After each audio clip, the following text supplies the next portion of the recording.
ನಮ್ಗೆ ಹೊಡೆಯೋದು ಬೇಕು, ಲಾಂಗು ಮುಚ್ಚಬೇಕು, ಹೊಡ್ಕೊಂಡು ಯಾರು ಇದ್ದಾರೆ ಆ ಸಿನಿಮಾಗಳೇ ನಾವು ನೋಡೋದು. ನೀನು ಯಾಕೆ ಬದುಕಿದಿ ಅಂದ್ಬಿಟ್ಟು ಒಂದು ಕೆಟ್ಟ ಪದ ಬಳಸಿದ್ರು I don't mind dying, I don't mind. Who cares this idiotic life ಅಣ್ಣ.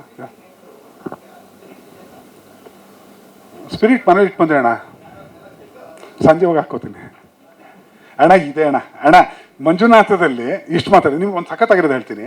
ಮಠದಲ್ಲಿ ಒಂದು ಸ್ವಲ್ಪ ಹಾಸ್ಯಮಯ ಹೋಗೋಣ ಬರ್ರಪ್ಪ, ಏನು ಸ್ಟ್ರಿಕ್ಟ್ ಆಗಿಲ್ಲ, ಹಾಕೊಂಡು ಏನೋ ಅಪರಾಧ ಮಾಡ್ದಂಗೆ ಕ್ವಶನ್ಗಳು.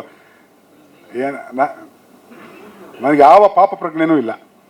ಅವೆಲ್ಲ ಮೀರಿ ಪ್ರೂವ್ ಮಾಡಿ ಪದೇ ಪ್ರೂವ್ ಮಾಡಿ ಮತ್ತೆ ಪ್ರೂವ್ ಮಾಡ್ತಾನೆ ಹೋಗ್ತೀವಿ. ನಕ್ಕಿದ್ರು ಹೋಗ್ಬಿಡ್ತೀರಾ ಮಾಡ್ದ. ನಾನು ಅದೇ ಥರ ಅದೇ ಯಾವುದೋ ಕಿತ್ತೋಗಿರೋ ಫಿಲ್ಮ್ಗಳು ಒಂದು 20 ಮಾಡ್ಬೋದಿತ್ತು, ಮಾಡ್ಕೊಂಡು ದುಡ್ಡು ಮಾಡ್ಕೊಂಡು ಆರಾಮಾಗಿ ದುಡ್ಬೋದು. ಕಾರಣ ಜೀವನ ನೆಮ್ಮದಿ ನಡ್ಕೊಂಡು ಹೋಗುತ್ತೆ. ಇನ್ಕನ್ಸಿಸ್ಟೆಂಟ್ ಡೈರೆಕ್ಟರ್ಸ್ ಲಿಸ್ಟು ಇಷ್ಟು ಹೇಳಬಲ್ಲೆ. ಇನ್ಕನ್ಸಿಸ್ಟೆಂಟ್ ಹೀರೋಗಳು ಅಂದರೆ ಕಥಾನಾಯಕರು ಪ್ರೊಟಗಾನಿಸ್ಟ್ ಹೆಸರು ಇಷ್ಟು ಹೇಳಬಲ್ಲೆ. I am consistent. Guru sir ಇಲ್ಲಿ ಹಾಂ,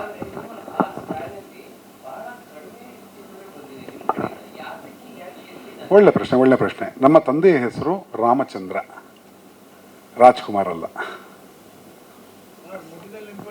ನಮ್ಮ ಮನೇಲಿ 3 ಹೊತ್ತು ಊಟ ಸಿಕ್ಕರೆ ದೊಡ್ಡದಿತ್ತು. ನಾನೇ ದುಡ್ತಾ ಜೀವನ ಮಾಡಿಕೊಂಡು, ನಾನೇ ಕಷ್ಟಪಟ್ಟು, ನಾನೇ ದುಡ್ದು ಒಂದೊಂದೇ ರೂಪಾಯಿ ಕೊಟ್ಟಿಟ್ಟು ಮಠ ಮಂಜುನಾಥ ಎಕ್ಸಿಕ್ಯೂಟಿವ್ ಪ್ರೊಡ್ಯೂಸರ್ ಕೆಲಸ ಮಾಡ್ತೀನಿ. 2 ಸಿನಿಮಾ ಮೋಸ ಮಾಡ್ತಾರೆ ನನಗೆ.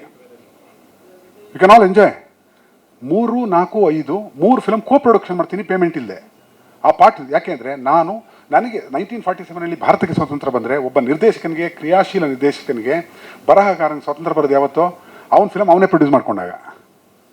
ಆ ದಿನಕ್ಕೆ ಬಂದಾಯಿತು. ಈಗ ನನ್ನ ಫಿಲ್ಮ್ ನಾನೇ ಪ್ರೊಡ್ಯೂಸ್ ಮಾಡ್ಕೊಂಡಿದ್ದೀನಿ, ಮುಂದಿನ ಚಿತ್ರಗಳು ನಾನೇ ಪ್ರೊಡ್ಯೂಸ್ ಮಾಡ್ಕೋತೀನಿ. ಹೇಳಿ.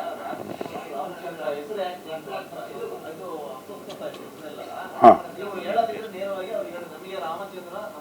ನಾವು ಒಪ್ತೀನಿ ಸರ್. ನಮ್ಮ ಗಾಡ್ ಫಾದರ್ ಇಲ್ಲ ಅನ್ನೋದನ್ನ ಹೇಳಿದೆ, ಬೇರೆ ಯಾವ ಅರ್ಥಗಳು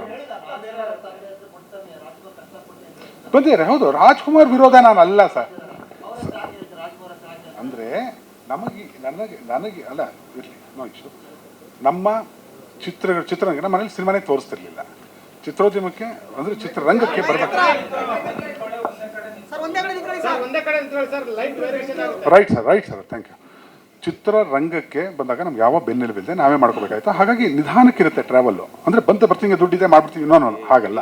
ಪ್ರತಿಯೊಂದು ಹಣವನ್ನು ದುಡಿತಾ ಚಿತ್ರಗಳನ್ನ ಕಟ್ತಾ ಹೋಗಬೇಕಾಗತ್ತೆ. ಬಟ್ ಎಲ್ಲೂ ಕೆಟ್ಟ ಚಿತ್ರಗಳನ್ನ ಕೊಡಬಾರ್ದು. ಅದಕ್ಕೆ ಒಂದು ಹೇಳ್ತಾರೆ, ಮೇಷ್ಟ್ರು ನಿಂತ್ಕೊಂಡು ಚೆನ್ನಾಗಿದ್ರೆ ಮಕ್ಕಳು ಓಡಾಡ್ಕೊಂಡು ಹೋಗ್ತಾರೆ ಅಂತ. ಬೇಕೋ ಬೇಡವೋ ಆ ಪರಿಸ್ಥಿತಿ ನಿರ್ಮಾಣ ಆಗುತ್ತೆ. ಅಂದರೆ ಒತ್ತಡ ಬರುತ್ತೆ, ಜೀವನದ ಒತ್ತಡಕ್ಕೋಸ್ಕರ ಯಾವುದೋ ಕೆಟ್ಟ ಫಿಲಮ್ ಮಾಡಬೇಕಾದಂಥ ಪರಿಸ್ಥಿತಿ. ಅದಕ್ಕೆ ಸಿಕ್ಕಾಕೊಂಡ್ರೆ ಎಲ್ಲರೂ ಸಿಕ್ಕಾಕೊಂಡ ಕಡೆ ನಾನು ಸಿಕ್ಕಾಕೋತಿದ್ದೀನಿ ಅಂತ. ಆ ಎಚ್ಚರಿಕೆಯಲ್ಲಿ ಪ್ರತಿ ಕ್ಷಣ ಮನಸ್ಸಾಕ್ಷಿಗೆ ಅನುಗುಣವಾಗಿ ಕೆಲಸ ಮಾಡಬೇಕಾಗತ್ತೆ. ಹಾಗಾಗಿ ಮತ್ತು ಇದು ಮಾಡ್ಬಿಡ್ತೀನಿ ಸರ್. ರಾಜ್ಕುಮಾರ್ ಅವರು ನಾನು ತುಂಬ ಪ್ರೀತಿಸಿ ಗೌರವಿಸುವಂಥದ್ದು. ಬಿಕಾಸ್ ಅವರು ಅಪ್ಪು ಅವ್ರಿಗೆ ನಾನು ಕನ್ನಡ ಪಾಠ ಹೇಳಿದ್ದೀನಿ, ಅವರು ಗುರುಗಳೇ ಅಂತ ಕರೀತಾರೆ. ಹಾಗೆ ಅದು ಅಣ್ಣ ಅಷ್ಟೇ ಅಣ್ಣ, ಇದೇನು ಕಾಂಟ್ರವರ್ಸಿ ಇಲ್ಲ. ಕೇಳಪ್ಪ, ಖಂಡಿತ ತಂದೆ ಮಾಡ್ತೀನಿ. ಹೇಳಿ ಸರ್.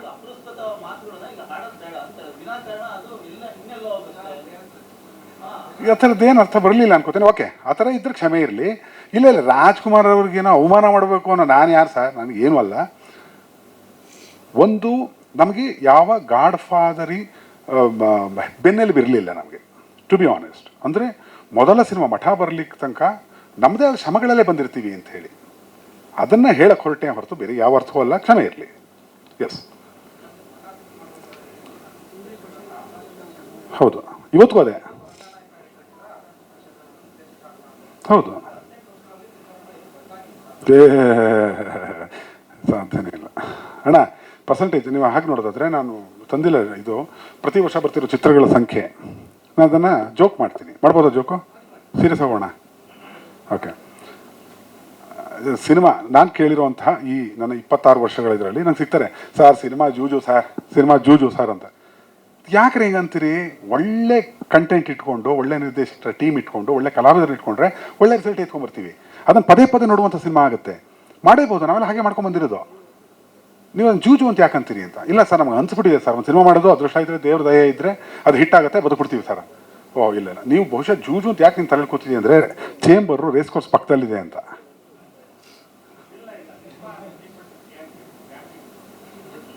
ನಾಗರಾಜ್ ಅವರೇ, ಈ ನಿಮ್ಮ ಸ್ಟೇಟ್ಮೆಂಟ್ ಇಸ್, ನೀವು ಅದು ಸರಿ, ಹೌದು ಇದು ಗ್ಯಾಂಬ್ಲಿಂಗ್ ಅಂತ ನೀವು ಅಂದರೆ ನಾನು ಒಪ್ತೀನಿ ಸರ್.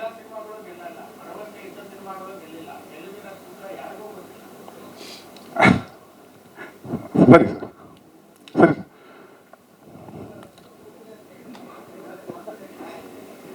ನಮಗೇನು ಗೊತ್ತಿಲ್ಲ ಅನ್ನೋದೇ ನನ್ನ ವಾದ ಸರ್. ಯಾಕಂದ್ರೆ ಎಲ್ಲವೂ ಗೊತ್ತಿರೋ ಇಲ್ಲಿ ಕೂತಿದ್ದೀರಿ, ಪತ್ರಕರ್ತರಾಗಿ ಕೂತಿದ್ದೀರಿ.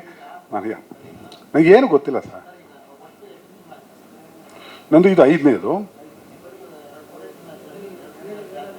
ಯಾವುದು? ಓಕೆ ಓಕೆ, ಸರಿ ಸರ್. ಹಾಂ ಸರಿ,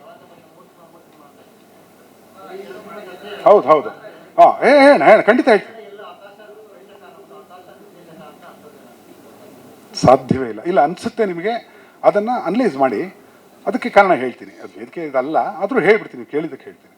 ಡೈರೆಕ್ಟರ್ ಸ್ಪೆಷಲ್, ಅದರ ಕ್ಲೈಮ್ಯಾಕ್ಸೇ ಬೇರೆ. ನನ್ನ ಪ್ರೂವ್ ಮಾಡ್ಕೊಂಡು ಬಂದಿದ್ದರೂ ಕೂಡ ನನಗೆ ಬೇರೆ ರೀತಿಯ ಒತ್ತಡದಿಂದ ನಾನು ಅಂದ್ಕೊಂಡ ಕ್ಲೈಮ್ಯಾಕ್ಸ್ನ ಮಾಡೋಕ್ಕೆ ಬಿಡಲಿಲ್ಲ ಚಿತ್ರರಂಗ. ಹೇಳ್ತೀನಿ ಯಾಕೆ ಅಂತ. 2ನೇ ಸಲ ಅಂತೂ ಒಬ್ಬ ಪಾರ್ಟ್ನರು ಆ ಸಿನಿಮಾ ರೆಡಿ ಮಾಡಿಕೊಟ್ಟು 60-65 ಲಕ್ಷ ನೋಡಿದ್ದಾರೆ ಯೂಟ್ಯೂಬಲ್ಲಿ. 100 ರೂಪಾಯಿ ಅಂದರೆ 60 ಕೋಟಿ. ಕಮ್ಮಿ ನೋಡಿದ್ರು 3 ಕೋಟಿ ರೂಪಾಯಿ, 4 ಕೋಟಿ, 5 ಕೋಟಿ ರೂಪಾಯಿ ಬಿಸ್ನೆಸ್ ಮಾಡೋಂಥ ಫಿಲಮ್ನ ಆತ ತಲೆಮರೆಸ್ಕೊಂಡಿದ್ದಾನೆ. ಎಲ್ಲಿದ್ದಾನೆ ಗೊತ್ತಿಲ್ಲ.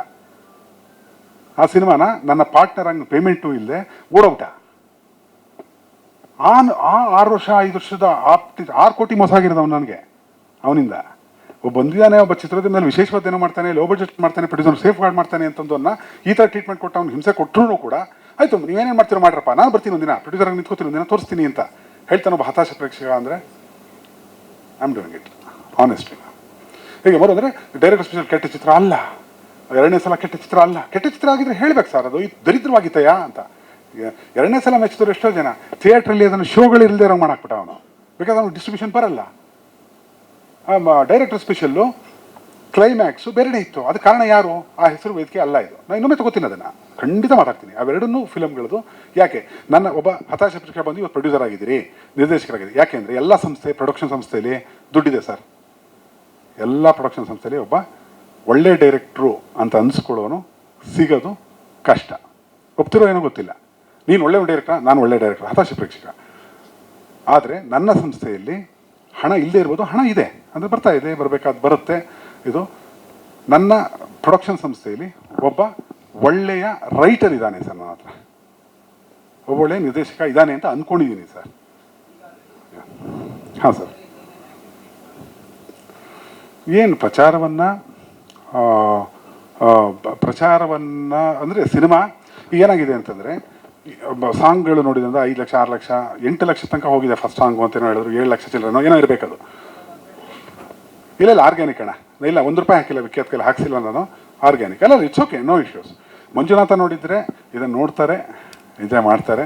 ಅದು ಬೇಡ, ಯಾವುದನ್ನು ನಂಬ್ಕೊಂಡು ಕೂತ್ಕೊಳ್ಳೋಕ್ಕಲ್ಲ. ಒಂದು ಸಣ್ಣ ಕ್ಯಾಲ್ಕುಲೇಷನ್ ಅಷ್ಟೇ, ಅನಲೈಸ್ ಮಾಡೋಕ್ಕೆ ಏನಿದೆ ಮಾರ್ಕೆಟಲ್ಲಿ ಡಿಮ್ಯಾಂಡ್ ಇದೆಯಾ ಇಲ್ವಾ. ಯಾವತ್ತು ನನ್ನ ಚಿತ್ರಗಳಿಗೆ ಡಿಮ್ಯಾಂಡ್ ಇಲ್ಲ ಅಂದರೆ ಅದನ್ನು ಸಿನಿಮಾ ಮಾಡೋದೇ ನಿಲ್ಲಿಸ್ಬಿಡ್ತೀನಿ.